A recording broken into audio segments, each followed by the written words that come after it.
All right, we're up. Not gonna be on for too many minutes right now because I've got, well,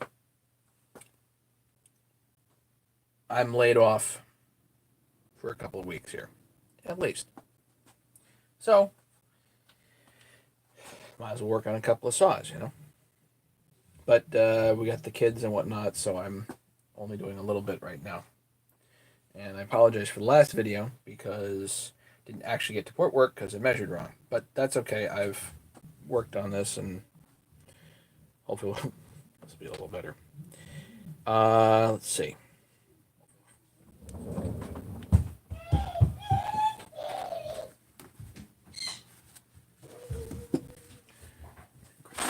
around like a mad person. All right. Let's see. Anybody here? Who's here? Feel free to chime in, and if I miss you, I don't give you a shout out. Just yell at me.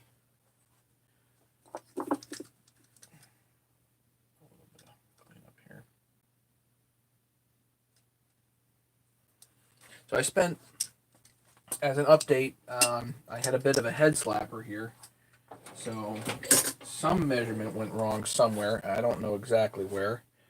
But what I did was, instead of grinding more off the piston, which is difficult to do when I don't have a lathe here, instead of grinding more off the piston, I decided to grind some off the cylinder head, off the squish band. And I did that with a aftermarket piston and a piece of 50 grit and spun it. And I actually did quite a bit of that. I spent a couple hours on that, getting that right.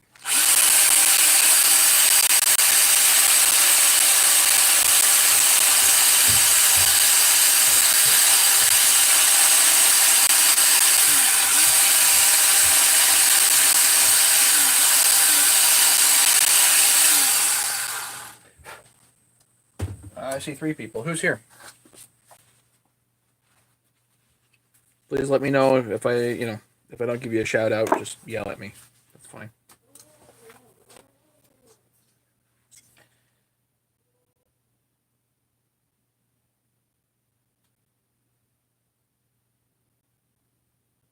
That is darn close to not to touching. Can I slide a piece of aluminum foil through there? No, I can't.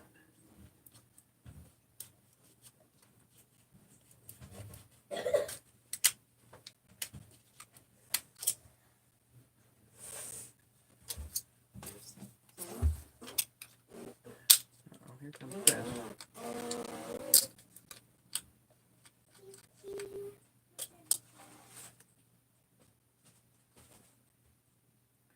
So it looks like I need to do a little bit there.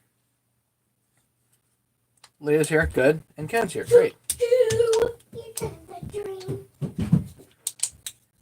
He just stole something from the fridge down here. So we're just running into the crankcase a little bit. And it's just south of where I ground. So, okay, so I'll get to that. Anyway, so what I wanted to do was kind of, once you've got squish established, you've cut your base, you've cut your squish band, the next thing to do is to figure out where your timing numbers are at and where you want them to be at and all that stuff.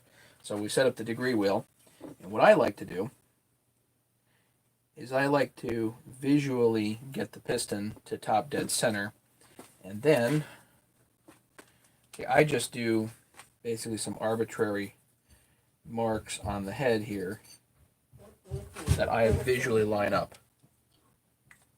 Jesse! Yes, quarantine life. Pretty much what we got. Yeah, I'm home for 2 weeks.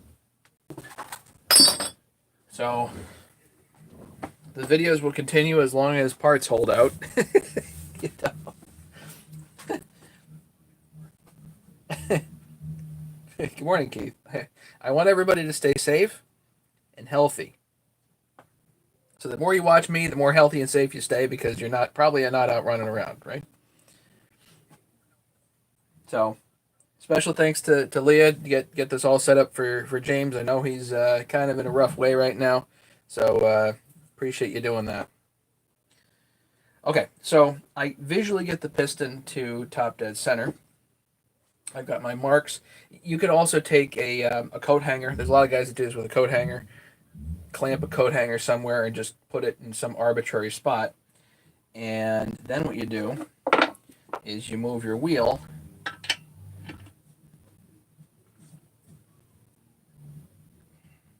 so that top dead center, more or less roughly, is right on about where visually you're at, you know.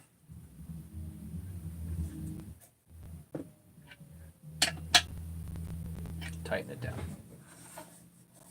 So now what I can do, and by the way, Mastermind has a great video on how to do this, and you can, there's all kinds of different ways to do this, but Mastermind has a great video on how to set up your degree wheel. So you can check that out. Just look for Mastermind and degree wheel.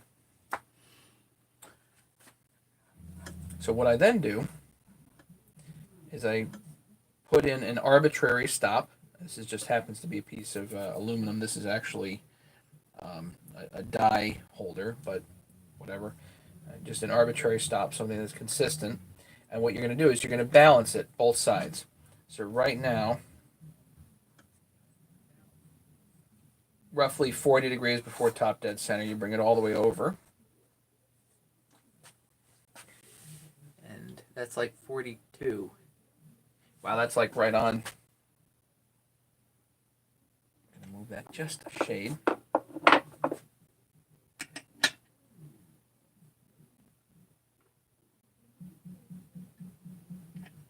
Going to tighten that down. And that's like 41.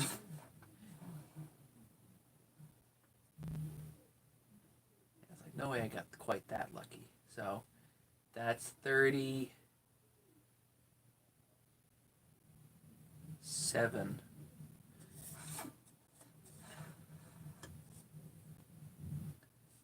So here I gotta move this.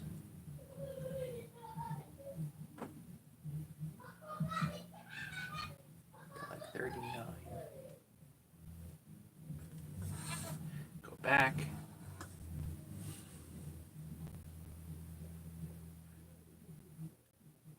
Backwards here, that's 36.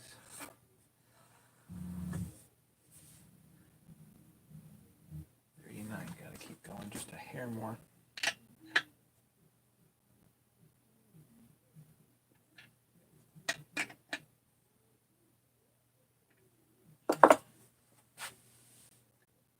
That's 38.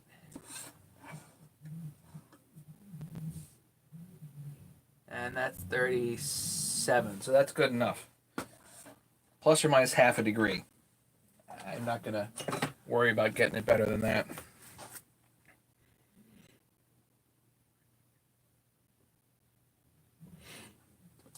So now we've got the degree wheel here with the lines exactly corresponds to where you are in the 360 degree travel of the piston. So top dead center, the piston's all the way at the top. Bottom dead center, the piston's all the way at the bottom. So now we got to figure out where we want to put our ports, and where they're at now is we can check. So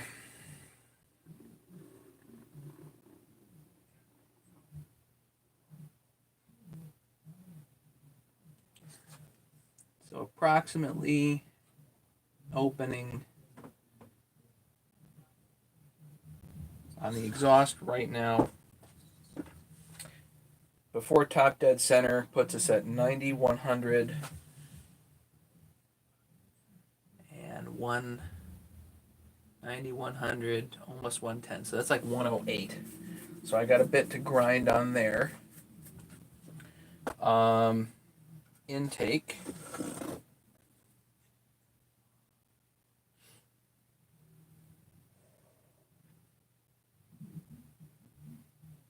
check and see where it opens.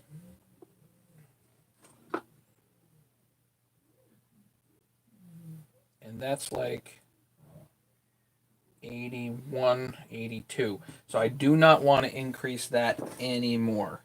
I might want to widen it, but I don't want to increase that anymore. I like an intake of somewhere around 80.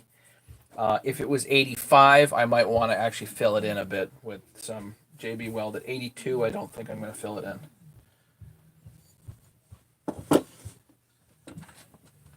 And you can check it. Again, it should be bilaterally correct. So you check it both sides. It should be the same. That's like 80, 81. So yeah, I as far as the height of the intake, I do not want to change it. So let's, hey Jody. Hey Roadrunner. So let's, you guys can see where the intake opens. There.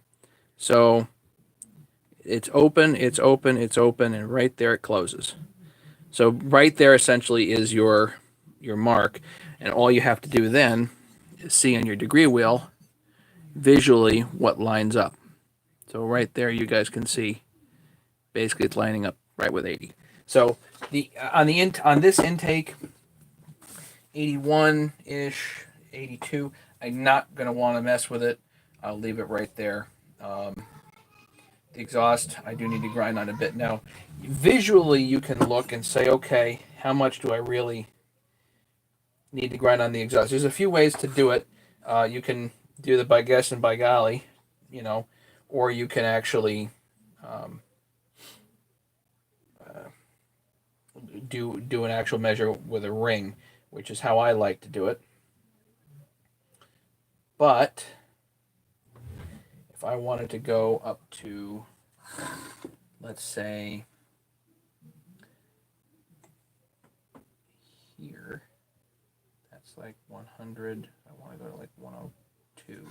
I want to take it to 102.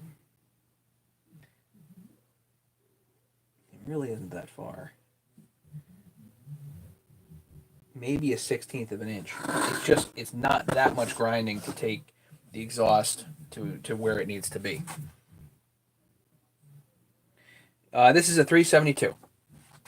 So the other day I was rushing around to try to get the videos and whatnot, and I was heading down to my parents, and I knew that I needed to get this case together. So I put this case together offline. You guys didn't see it.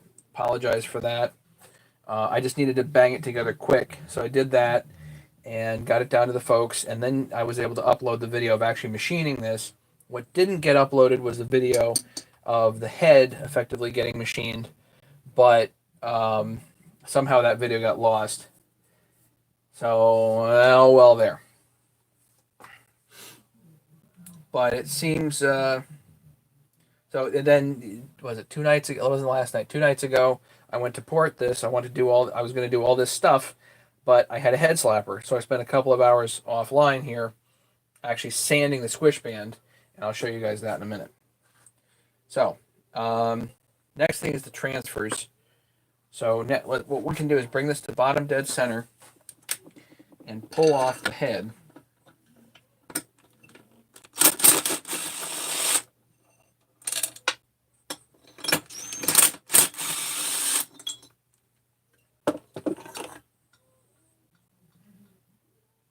And then what you do, you take an old ring, or in this case, new aftermarket ring, doesn't really matter.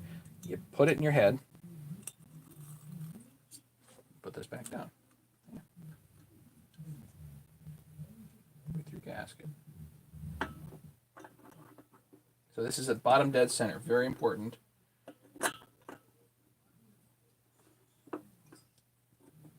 Because the ring is going to help you figure out exactly where you want to go.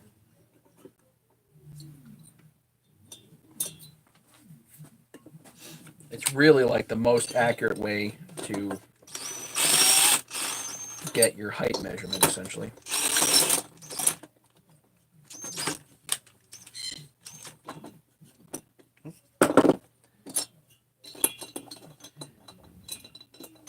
good.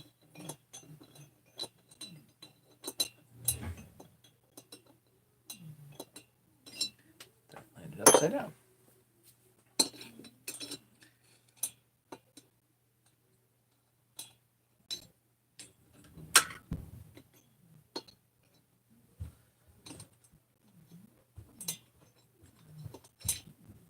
Okay.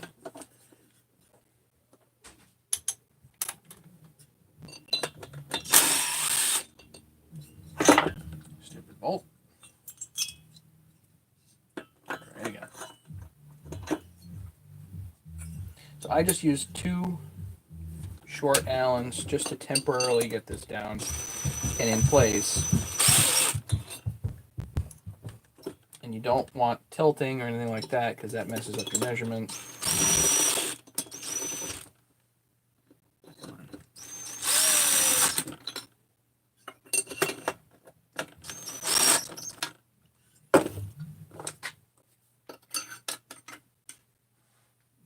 Hey, Larry. I know, I gotta box up your stuff. I know. I wasn't feeling it last night. Okay, so now what you do, if you want to get where you want your transfers to be, let's pick 122. So I count on my degree wheel from top dead center. Here's 90, 100, 110, 120, and then 2. And so all you do is bring it right up there. And then the last little bit, you go real slow.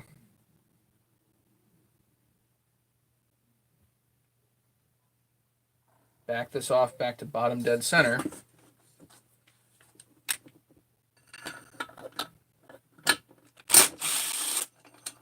Pull the head off.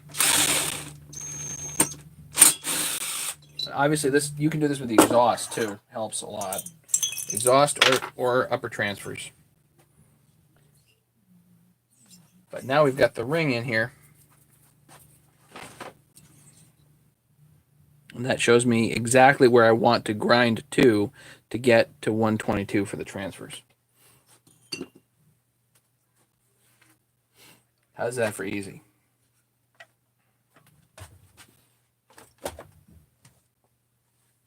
Just a simple measurement. That's all that is. So now what I can do, take my Sharpie, nice sharp Sharpie, and go in there and draw right on top of the ring. And now I know I need to grind off all of the black, basically. And now I'll have 122 of my transfers. And then I also know it's going to be even left to right.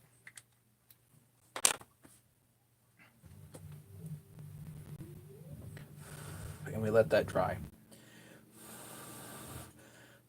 for a little bit. Now, while that's drying, we can actually start working on our lower transfers, because they're already marked here for where the gasket is, and just kind of blending all that stuff.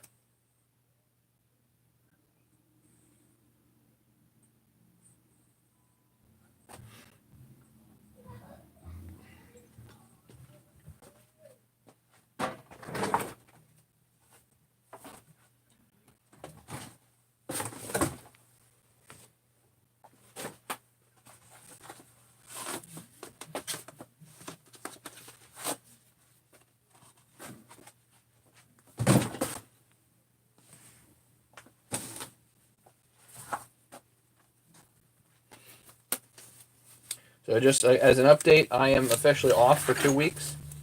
So I have been officially laid off for at least 2 weeks. We don't know what's going to happen after this. But, yeah, so I'm here hanging out with you guys. That's basically the long and the short of that.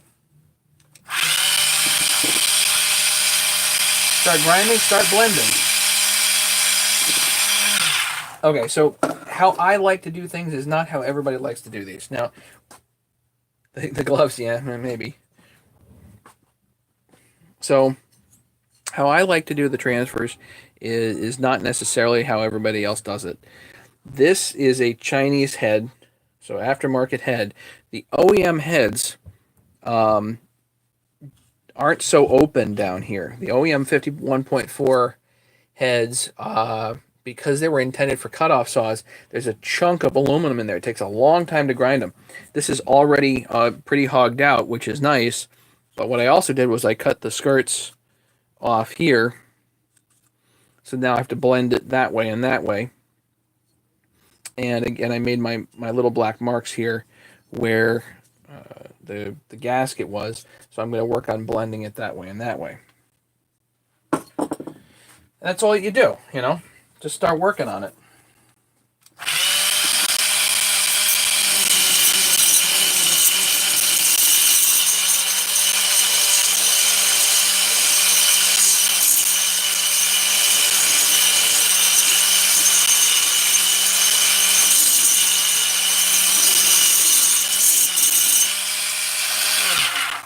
I need to tighten up a little bit.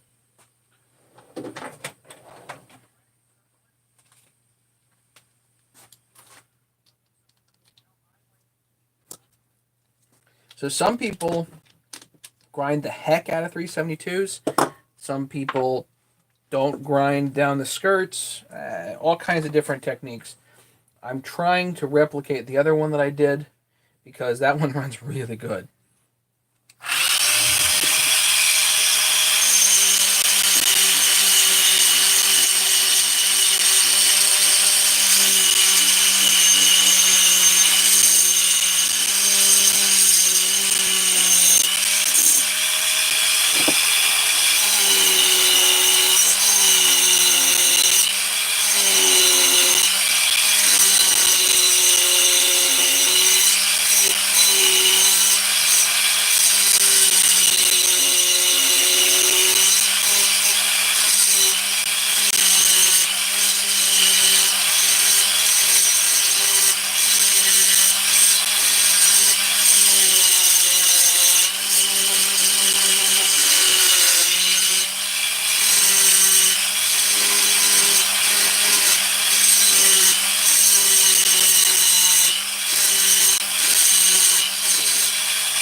That's 26. I don't have to worry about that.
pretty good.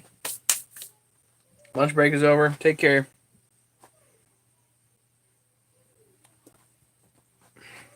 This is the burr that I'm using.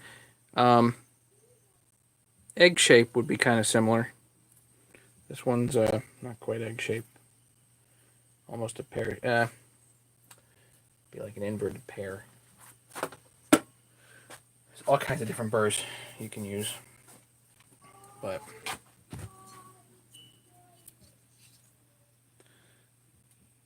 you can see the difference on this side now compared to that side.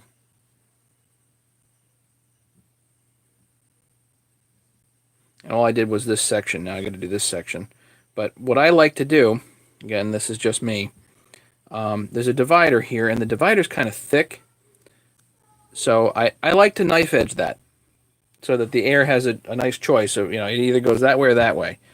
So some guys don't. Some guys don't do that at all. They just leave it heavy like that. Whatever. In my mind, the idea of doing a lot of this stuff is that you can actually take what's in the crankcase and compress it down into these ports so it just jets right out, which would make sense to... And the idea is not this, it's more like this is the flow you're looking for. So it's not in this plane, it's more this direction. And I understand the mains probably need to be bigger, but I can make the smaller one just a little bit bigger, and then all the fuel and air gets effectively compressed into the upper jets. Hey, Junkyard.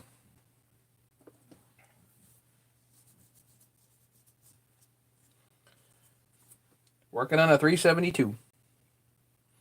Aftermarket Chinese head. So this has all been, the base here has all been machined. It's been flattened on the Bridgeport. I did this all freehand. So it happens with freehand.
It's not done, but hey, well. Beautiful day. You made money for my good. Did it test negative for Corona? Yeah, well.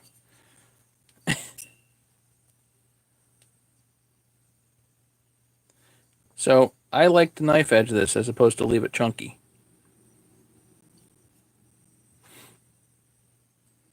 No work for me. I'm off for 2 weeks, so. Oh well.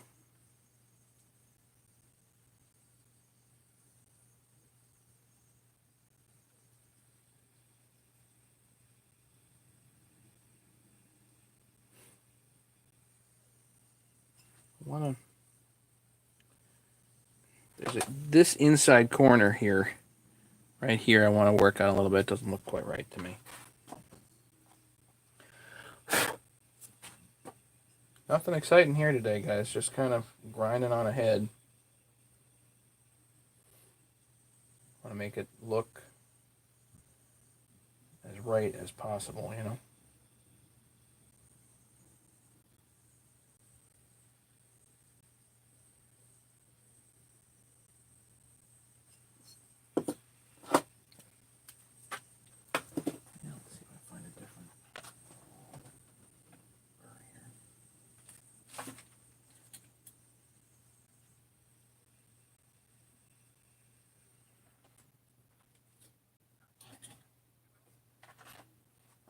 I haven't tried these single cuts in a while. This is a Farmer Tech. This is 100% Chinese, not Taiwan. Cheapest of cheap, single ring, 52 millimeter.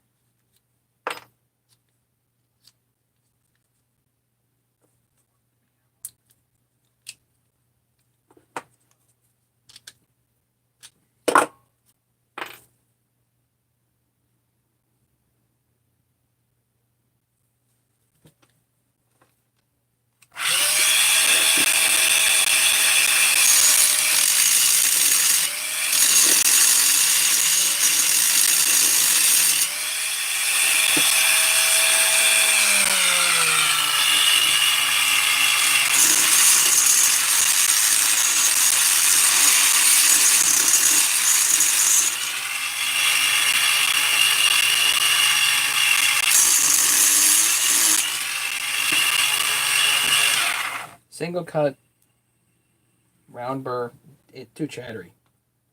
It's just too chattery. Let's go to a round double cut.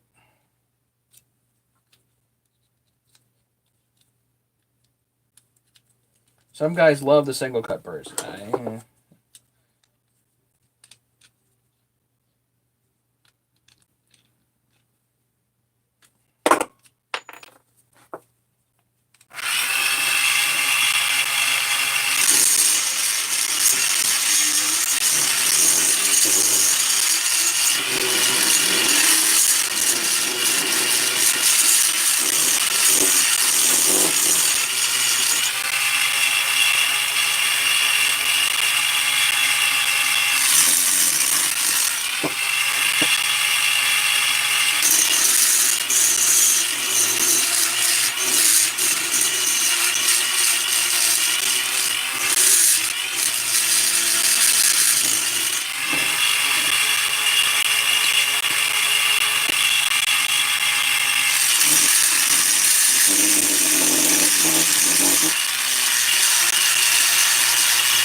but now it's a little bulky right in here. There's a got to be like this, you know, nice and flat.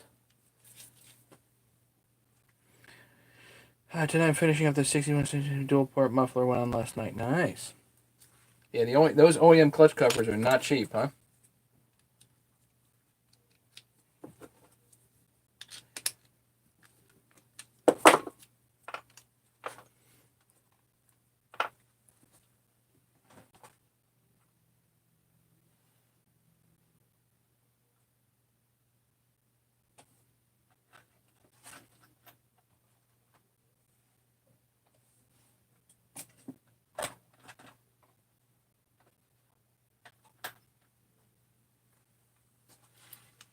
A little bit more of an egg shape on this one. Darth Trump. Highway, piston, cylinder, or meteor. The meteors tend to have a little better quality control. Although I know that Highway just came out with their Titan Kel line, which looks pretty nice, but I haven't actually had one in my hand, you know.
You can spend years on these damn things. In general, my sense on the aftermarket heads and whatnot is that the aftermarket heads, I would expect all aftermarket heads to need some level of work in order for them to run reasonable. That's my expectation. That's what I go into it as. It is pretty rare that I'll take a head and just slap it on and go. If I do that, it's going to be an OEM head. Because they're really the only ones that are reasonably close enough to be considered slap on and go. That's what I've seen so far, and I've done a number of these. Some guys will just say all the aftermarket heads are garbage. Well, maybe. But if you've got a head that costs you $25, that's kind of hard to beat. Just go in and start working on it. And if I screw it up, I'm not as worried about it as if I screw up a $200 head. You know?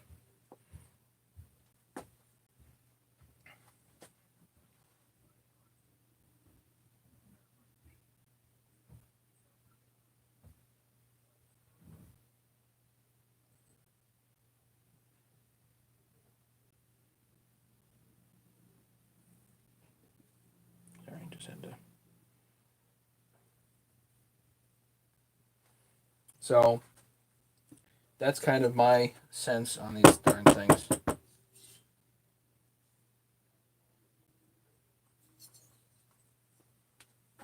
.372s take a lot of work to get them to be reasonable.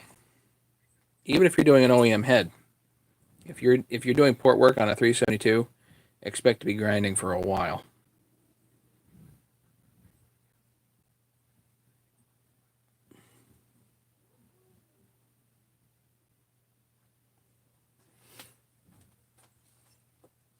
You just want the flow to be better, you know?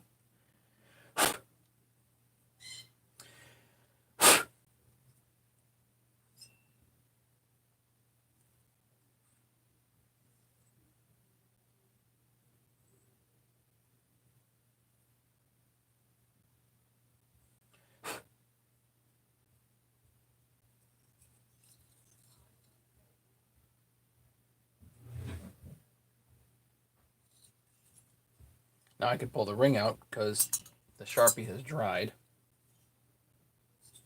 And now I've got a nice line in there. I know exactly where I need to grind to. Which might take a while. That's quite a bit of grinding.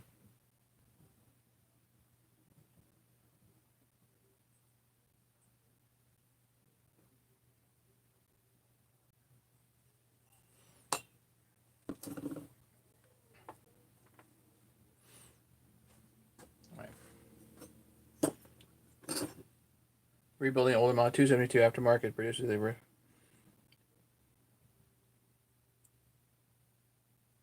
The 272, you still have OEM heads available. So if you've got a nice saw you're putting together, get an OEM head. You know, I like the OEM heads on the 272s. That's just me. Brett says I like the highway jugs. At least the steel motors never an issue with them. Ports are nice and chamfered. Yeah, supposedly Brett, they're doing an even better job now with the new lineup. So if they are, good for them. You know.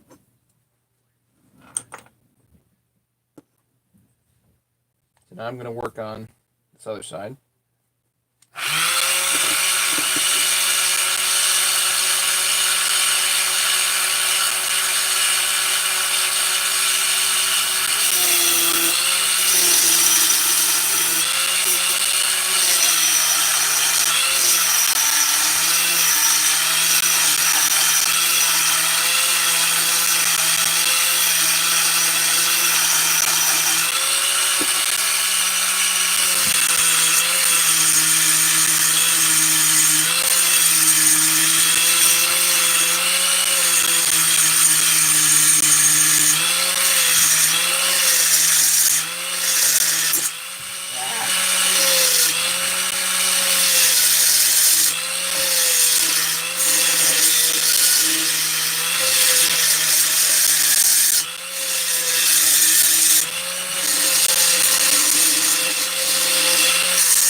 We're getting somewhere here.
That's pretty good, actually.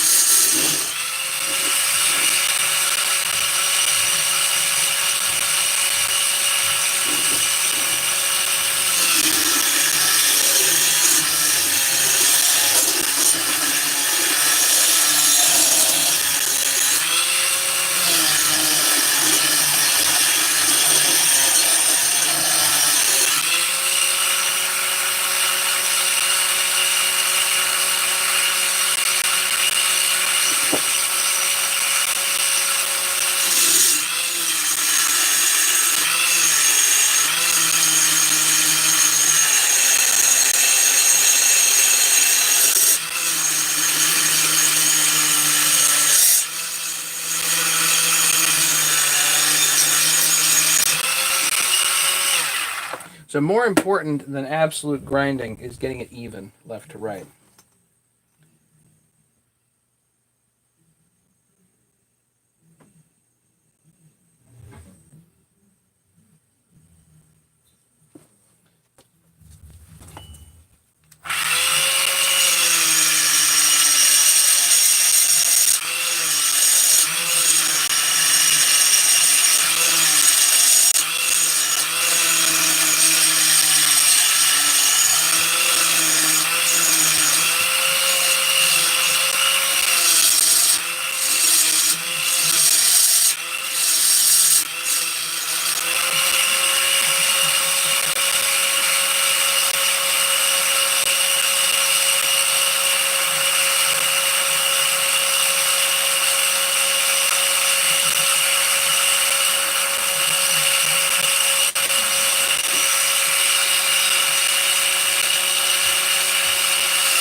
That's looking nice. We're definitely not done, but we're definitely not. This is not bad. Take care, Will. Yeah, yeah. Okay. Marshall, how's the squish going? Did you get that measured without a gasket?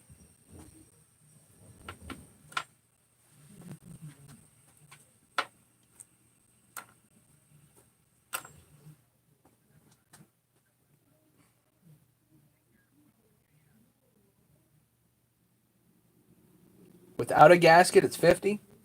Still too high. It might run a bit, but you really want that up, or that um, stock on a regular old 372 is like 43 thousandths with a gasket.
Oh, that's pretty damn good.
Oh, there goes my battery.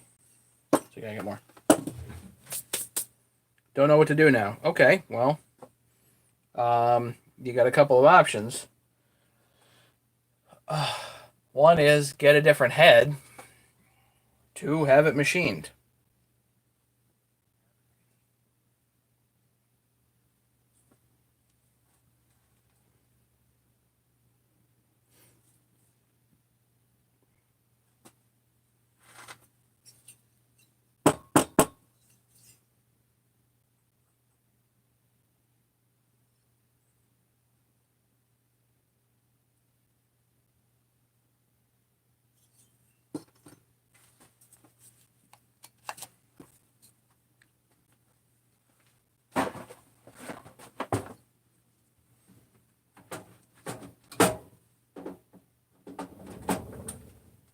you want it machined, call up Mike Shetley. Call up Rattler down in North Carolina. He's your guy on that.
That's up to you, you know.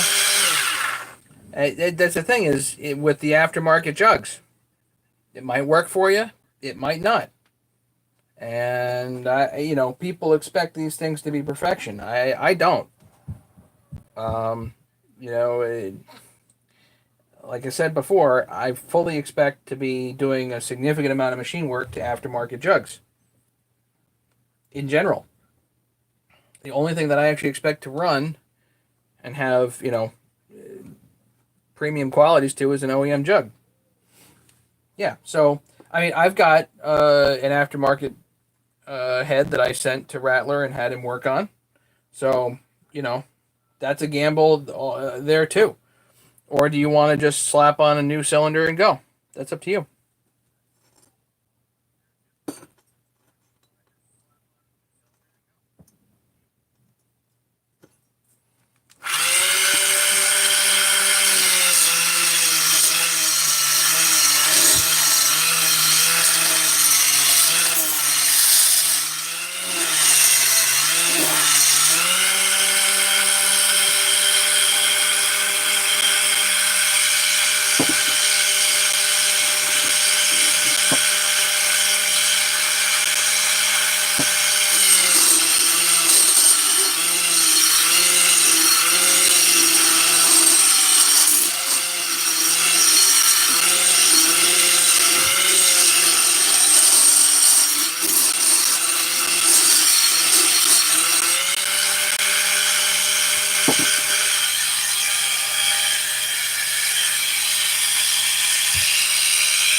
That's pretty nice.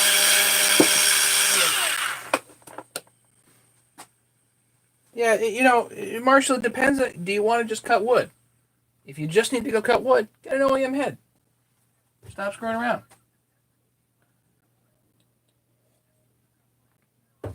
good news. You can still buy them, as far as I know. If you want to have fun and you got the cash sitting around to screw around with an aftermarket head, I screw around with a lot of aftermarket heads because, I mean, I have the cash to buy an OEM one, but if I mess it up, I don't feel so bad, you know?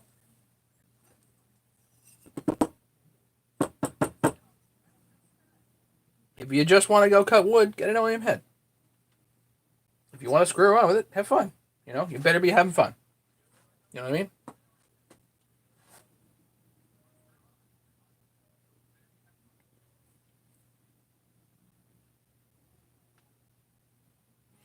So, let's have a look. You guys can critique me.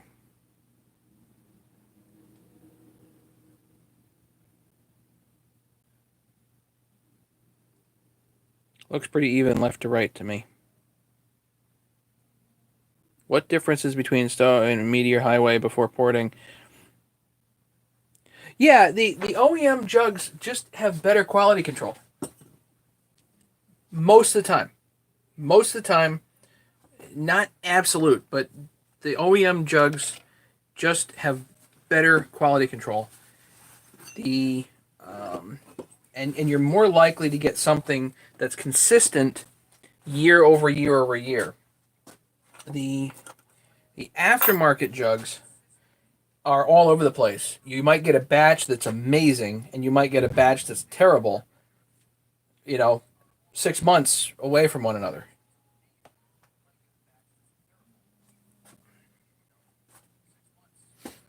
To me, it almost doesn't matter as long as the plating sticks reasonably well. Um, I need something to mess around with, and the plating is not. I mean, as much as I'm doing to this, the plating's not flaking, so that's good.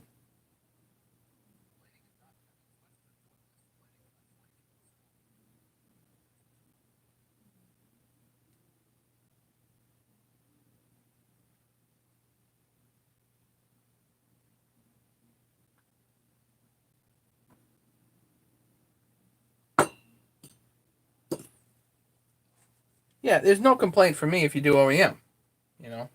Don't feel bad about that. You're gonna have a nice head. Um, I I love the OEM 288 heads, 272 heads OEM. Yeah, if you're building a nice piece, put an OEM head on it. Fine,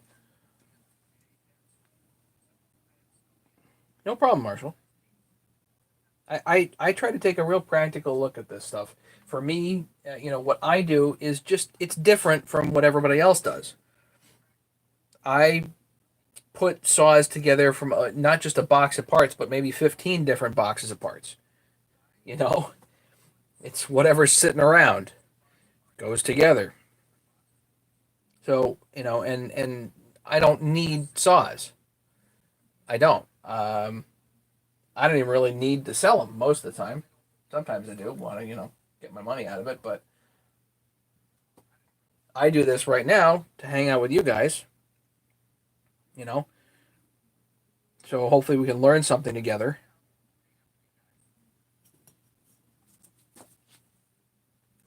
It's fun, and so my objective is to have a good time. Your objective may be different. Nothing wrong with that. So what I want to do on the intake here,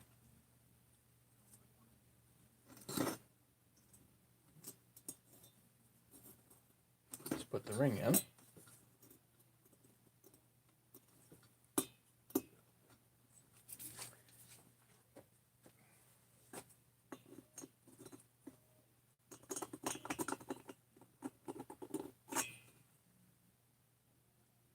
A little too far.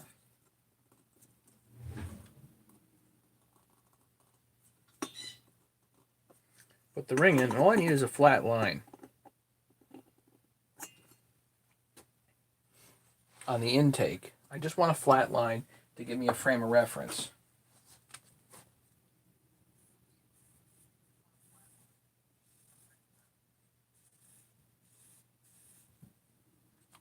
because I really don't want to change the timing on this particular intake.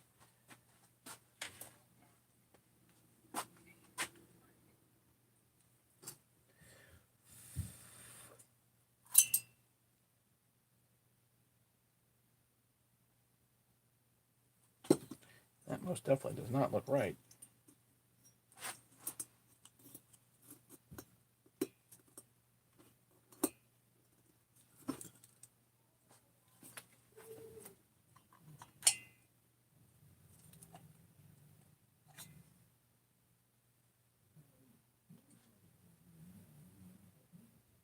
Yeah, that looks a lot straighter.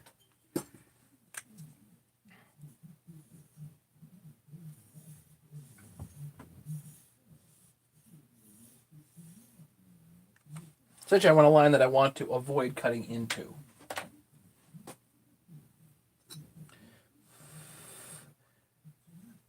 Not really as a hobby, kind of want to see if I could do it, plus need it done.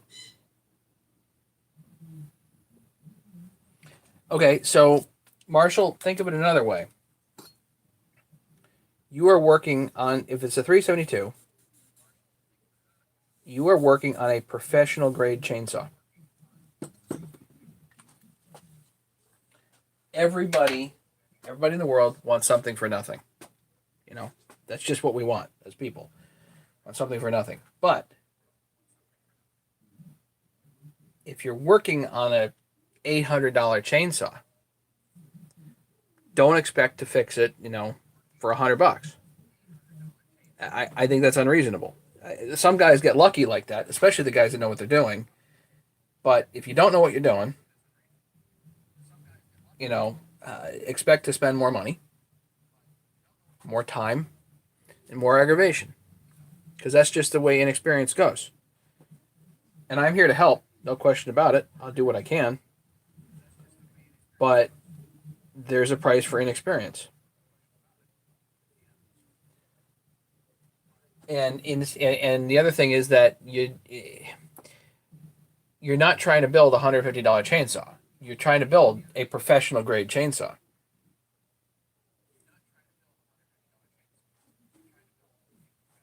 So expect to spend more money, more time, and more aggravation. And if you come out smelling like a rose on the other end, that's fantastic.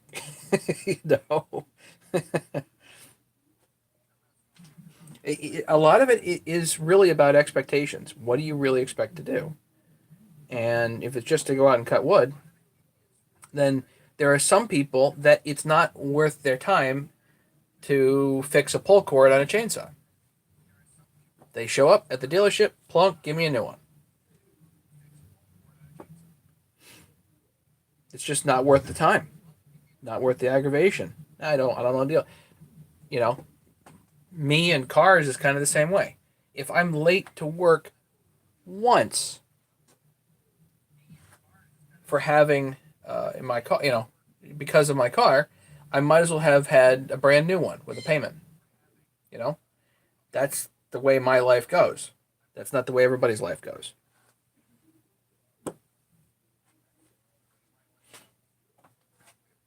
So for saws, it's about expectations. And if you expect to be able to put together a $800 professional grade chainsaw for cheap,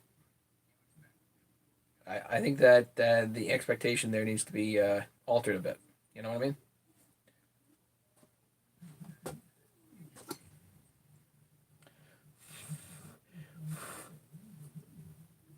Hey, Pat. But Marshall, it's a great topic. It's a fantastic topic. Love talking about stuff like that. Because there's a lot of guys out in the same situation. I had a guy email the other day. He's like, I just want to put an 044 together. Well, okay, he's implying that the tools to put that together should cost next to nothing. Well, that's that's not the case. It's just not. I just want to do X, Y, or Z. I I had a buddy. He said to me, "I just want this lawnmower to cut." Well, that statement is incredibly loaded. I just want it to cut. Yeah, I just want my chainsaw to cut too, but the piston scored, so it's not going to cut. Or I don't know how to file a chain. Okay, so all that stuff adds up to, it's kind of an improper statement. It's like, I just want this to work. Nah, it's a wonderful emotion. Like, I'm frustrated and I want this to work, but what it will take to get there is more than you're expecting, potentially. So, in general, I agree with the you get what you pay for. In general, um, this is a $25 Farmer Tech head. This is going to run. I'm convinced this is going to run awesome, but I'm paying for it significantly in time.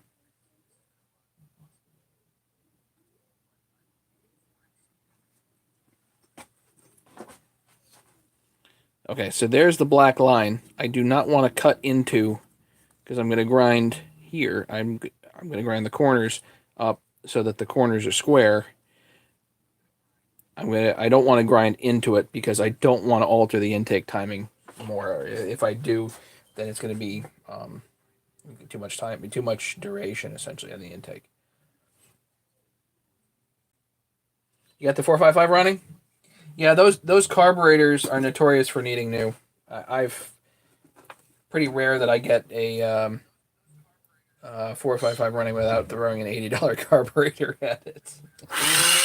Sorry.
You mean they got to work? No, they don't got to work.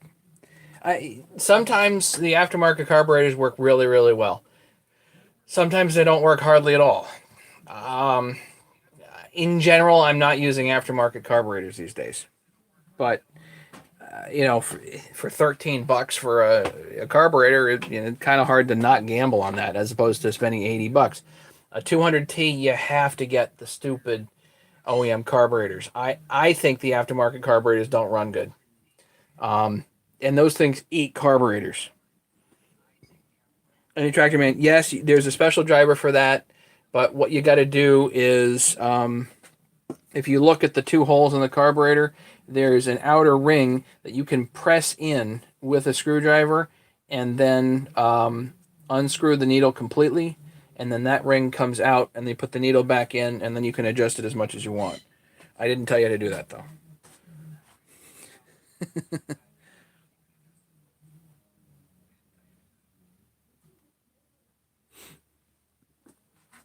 Now, what I like to do for my intakes is I don't really care what the shape of this is right here. I want it square here and here.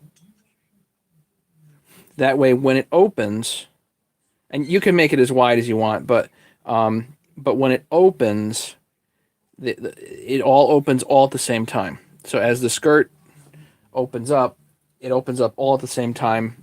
And ideally, an exhaust should be square too, but you can't make an exhaust super square because the rings go past it.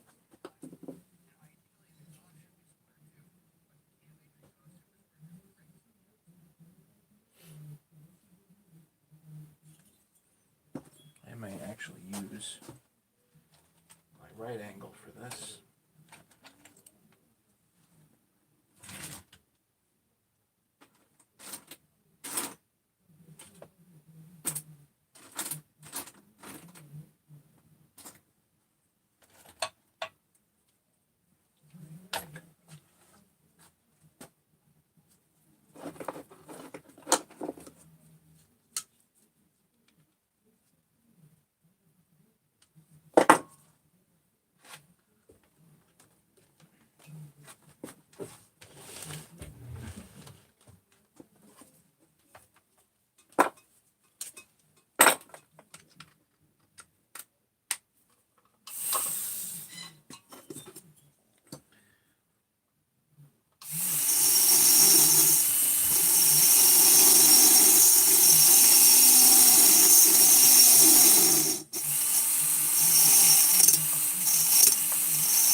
I want it basically as square as you can get it.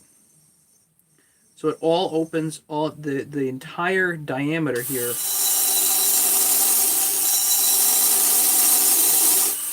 opens all at the same time.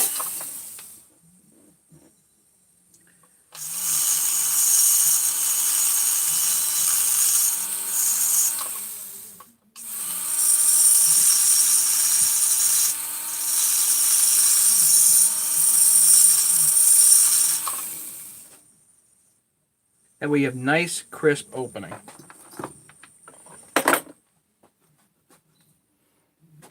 right.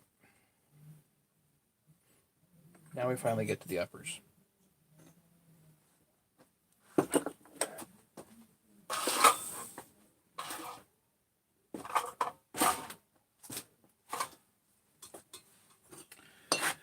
right, here we go.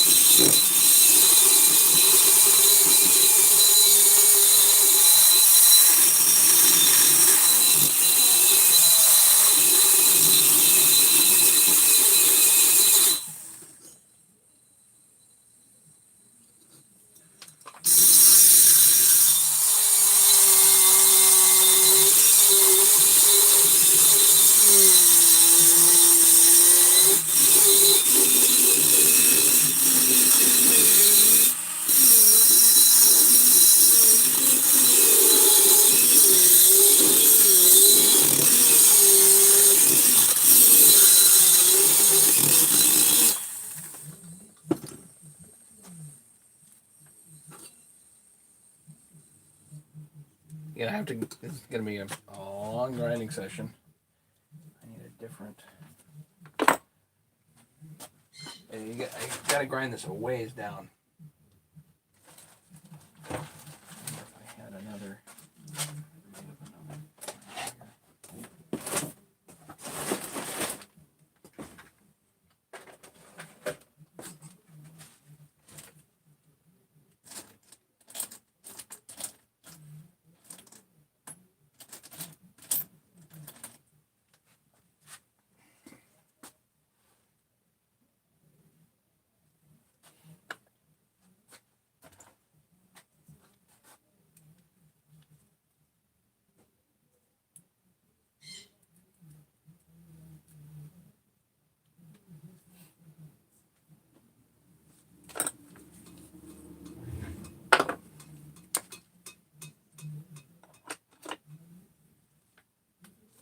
But the rings don't go past the intake. That's the thing.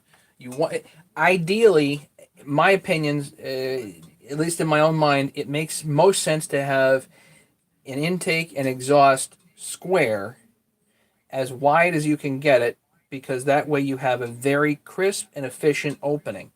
On an intake, you can make it nice and square because the rings don't go past it except for once when you actually install the head.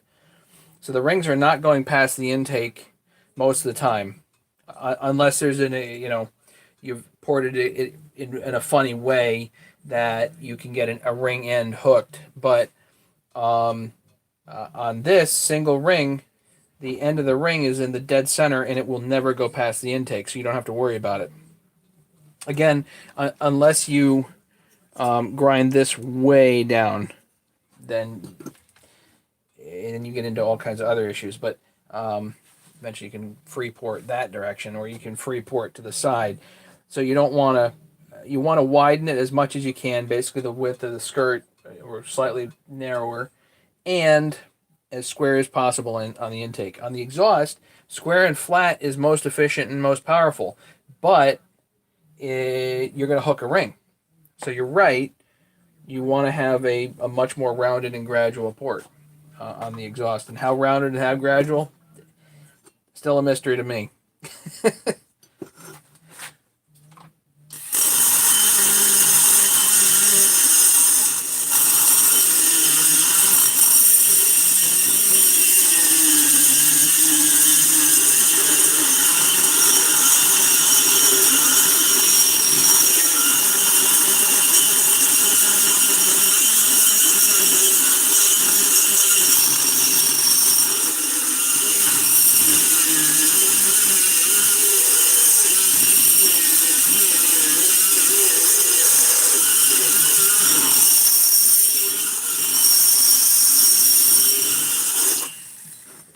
That is cutting great.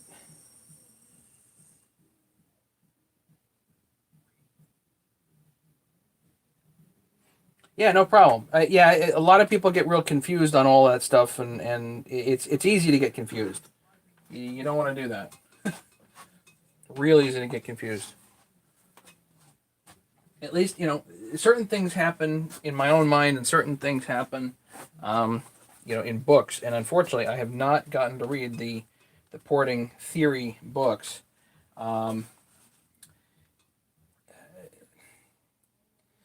It's been explained to me, the engine's a valve, right? So the most efficient valve in my own mind is one that opens super crisp. It's either open or it's not, and you want it open as far as surface area goes. You want the most area open instantly, but since everything's in motion, then you need effectively the most width open as soon as it actually opens. So as wide as possible, and as reasonable, and then as rounded as you need to make it, so you don't hook a ring. On the intake, make it square. My opinion.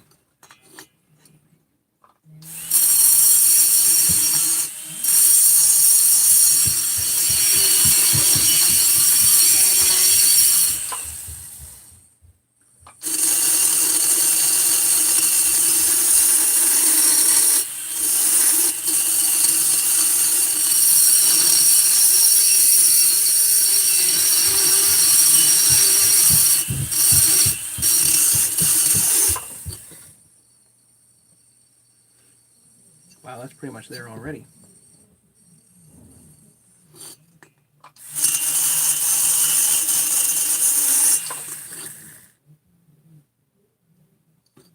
Okay. Hey, Tim. Yep, that's exactly right. The flatter and wider and square you can get a port, probably the more crisp an opening you're going to get. But on an exhaust, it's going to need some rounding to prevent a ring hooking.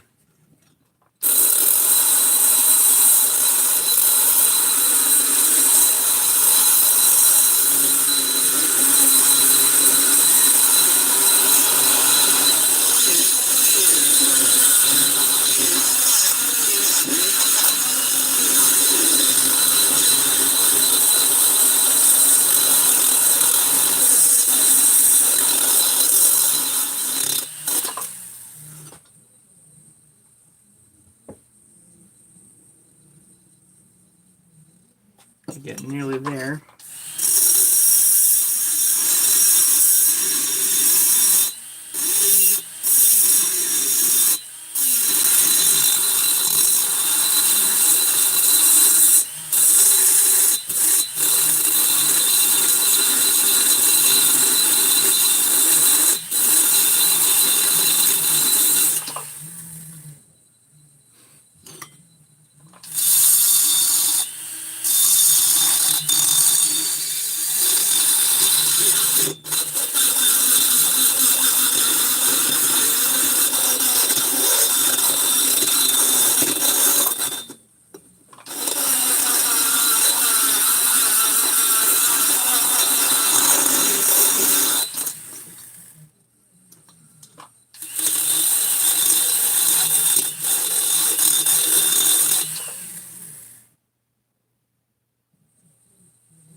Really quite nice.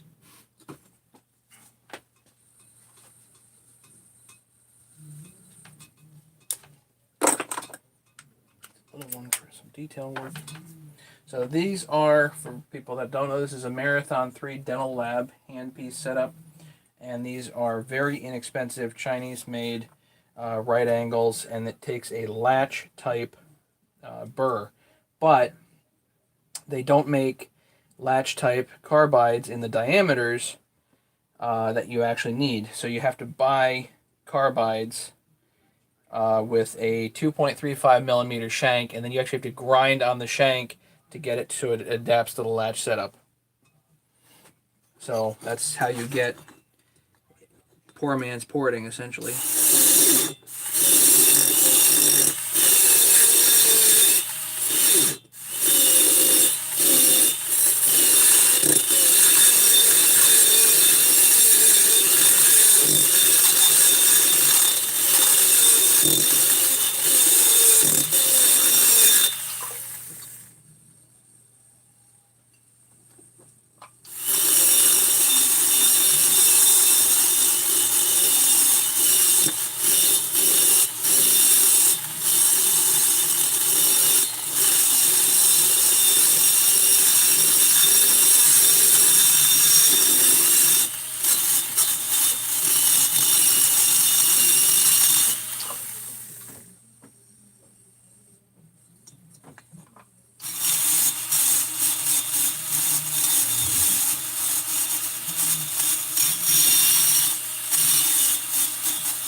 So again, as an update, I'm home for 2 weeks.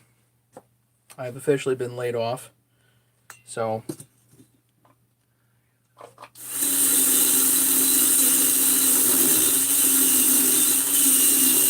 that's just the reality that we got going.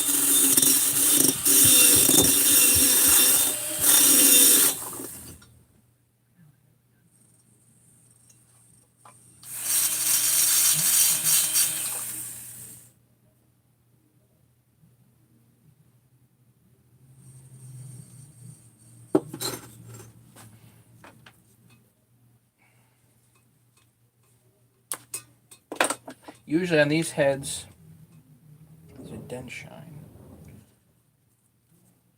Usually on these heads, I'll get maybe a set of uppers out of one. They tend to be on the weak side, but this one's cutting great. So.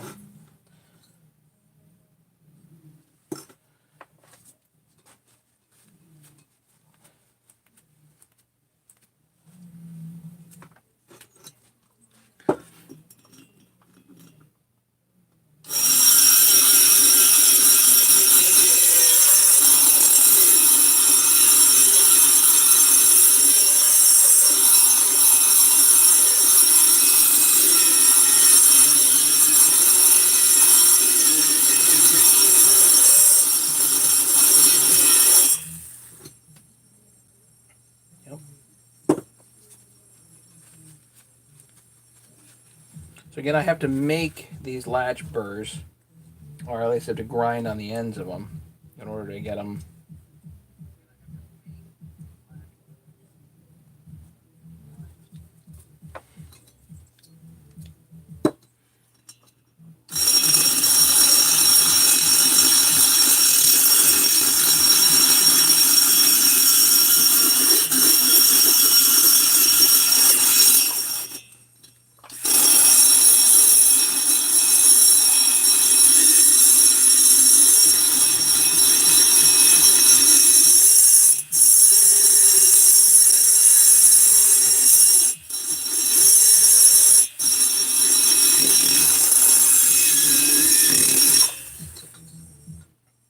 And once you get through the plating, it just gets a whole lot smoother. When you're talking about the exhaust intake geometry, how do your modifications compare to OEM? Is OEM something between aftermarket and modified? OEM is just more consistent. Think of it that way. The plating, the bevels, the timings, the castings, OEM just tends to be more consistent. There's more power to OEM, but I think that depends. That's mostly dependent on the consistency. There's all kinds of different things that go into that. Something aftermarket modified by me. I am not a professional porter. I'm doing this to show you guys what I do, but I am not a professional porter. I'm a dentist by trade. That's what I do.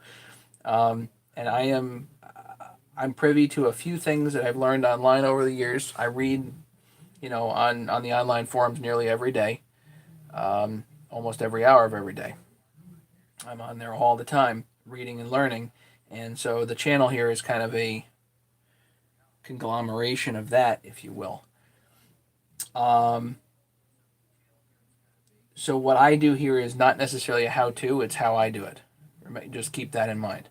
So the fact that it's aftermarket modified by me, some days I can't get anything to run.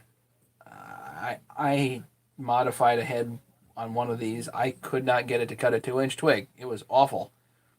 It was like really bad. And I had to do some significant modification to actually get it to be reasonable. I think I sold that saw for like $300. So just wasn't it wasn't that good. The other thing is I don't do lots of comparisons, so you'll see that I don't do lots of cutting videos. So it's not like I'm out there trying an OEM jug and then a modification and then something else. The pro guys do that, so I leave that to the pro guys. and they can go and say, okay, you know, this worked, this didn't, whatever. And some of those guys share their information, and some of them don't. So what I want to do is I want to go in here, I want to modify this best I know how, and then preferably never screw with it, because I don't like going back in and doing things multiple times. I tend to do that a lot, but I don't like doing it, so I like going in and doing basically the best I know how, and then leaving it alone. That's my objective. Does that answer the question, sort of? Clear as mud?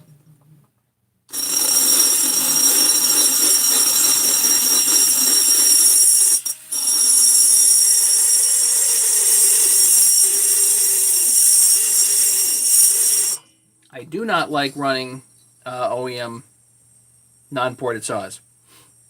I just, those drive me crazy.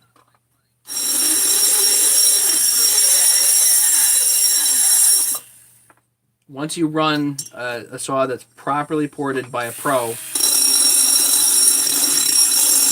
you won't go back.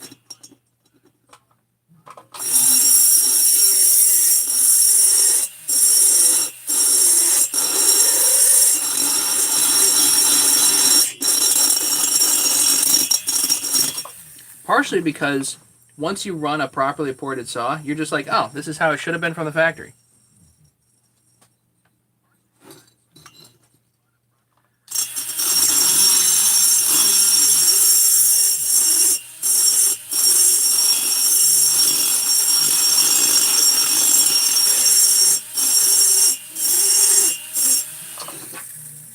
Ported saws actually tend to feel right. You know? It's like, oh, shoot, this is the way it should have been. You know, why would they not like this? Like, oh, this feels right. It's a feel thing. You know?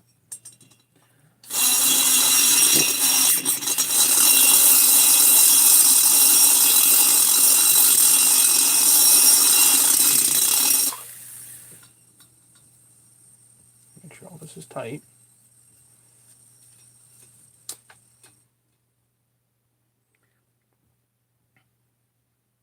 How far the exact? You know, I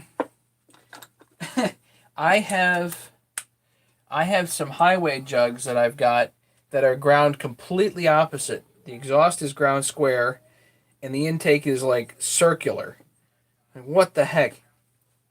They're ground opposite. They should be. I don't know why. The OEM jugs tend to have better port geometry from the factory.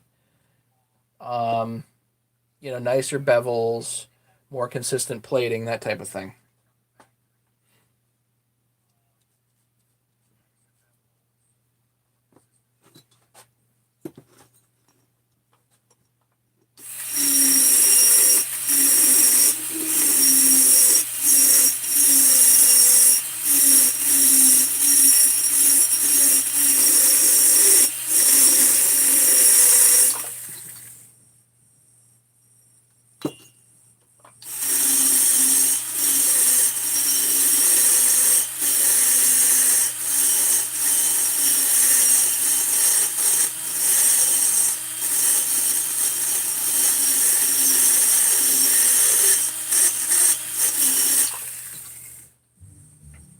Just want to be careful. Like, I'm not an amazing porter, you know. It just, I think I'm okay, and my saws perform pretty good. If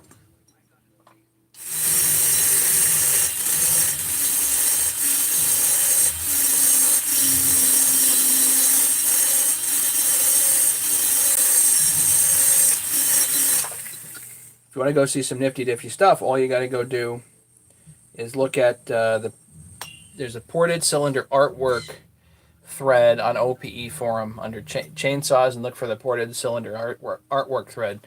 Some guys do really nice work. You can see all kinds of nifty stuff in there.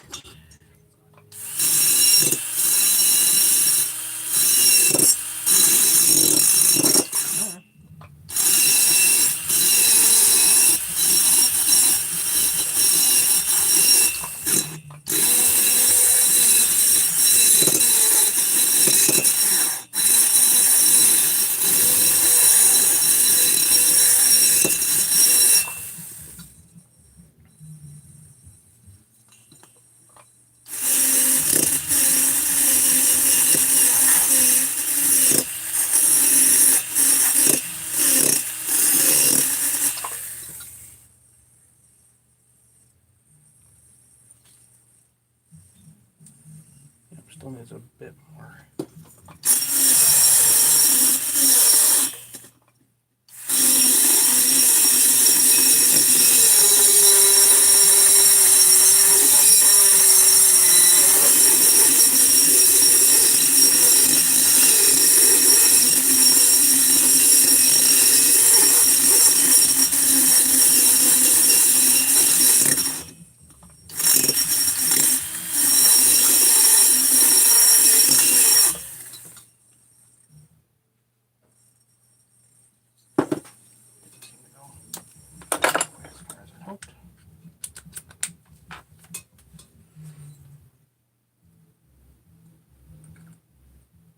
It's kind of weird if you already see. Well, these are cast and then they're diamond honed, and there's all kinds of. Yeah.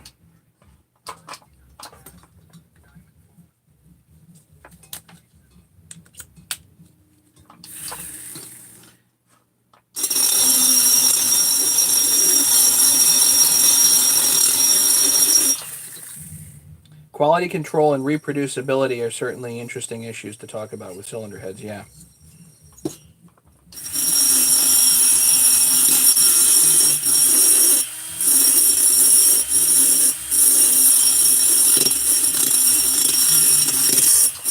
Hack.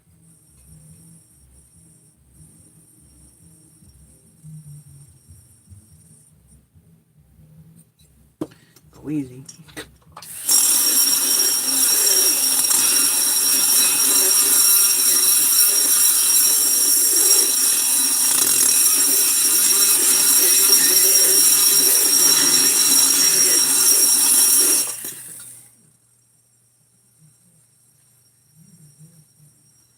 Just want to leave a teeny tiny black line because I'm going to bevel it.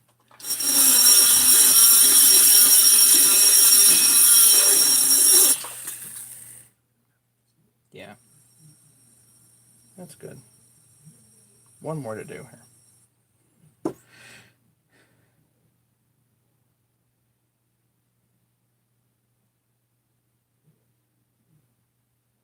Oh no, like if you're talking about machining a cylinder like from scratch, there's all kinds of, because either cast and then diamond honed and plated and all kinds of funky stuff. There's all kinds of stuff that goes into properly machining or properly manufacturing a cylinder head. Yes, I do machine work like old school Bridgeport and whatnot. And yeah, you're fine with hijacking the thread, no problem. You're asking reasonable questions, so. And know your numbers, yeah. Since I'm eventually gonna take away the Farmitech cylinder, gonna use a Sharpie and paint the flat bottom part of the cylinder in my big flat file. You're gonna file this.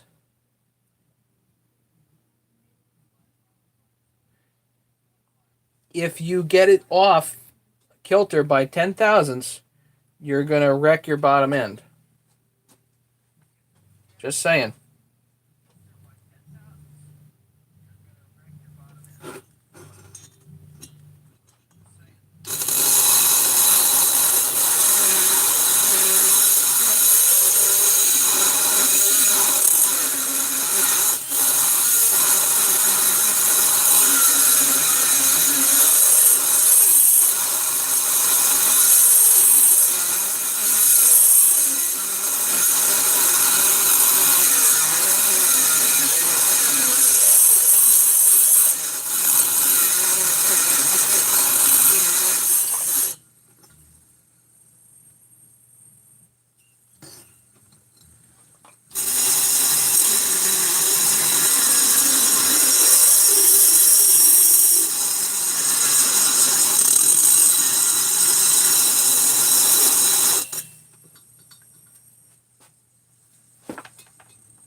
Just trying to even it up left to right.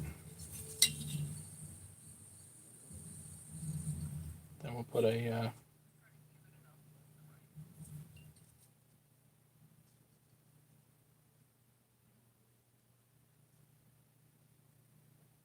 that's good.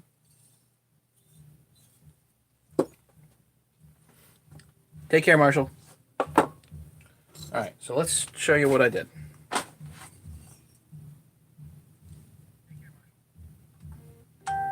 Just want to leave a tiny bit left for the bevel.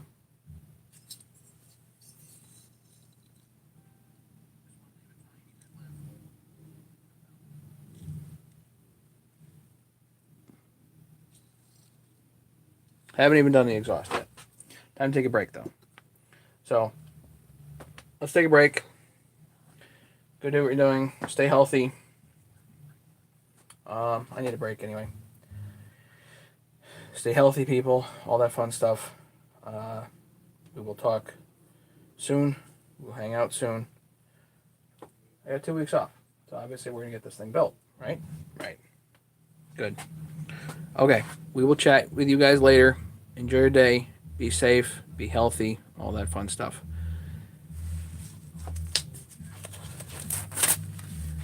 Later, guys. Appreciate it.